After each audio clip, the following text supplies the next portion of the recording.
bersama channel Al Akbar. Sekarang kita lagi citra seperti Lungrung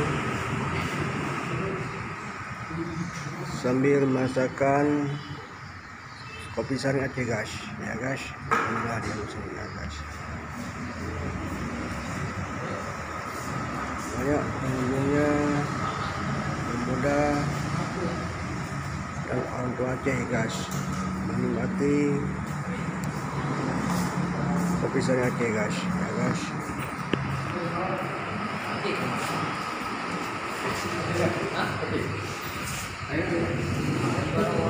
Guys, sekarang kita merasakan kopi sari Aceh ya guys.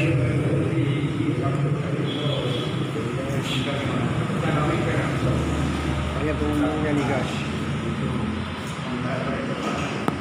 Sekarang kita sama Pak Hasan Berseri yang lagi ngopi sama kita nih guys. Ya, ini orangnya nih guys ya.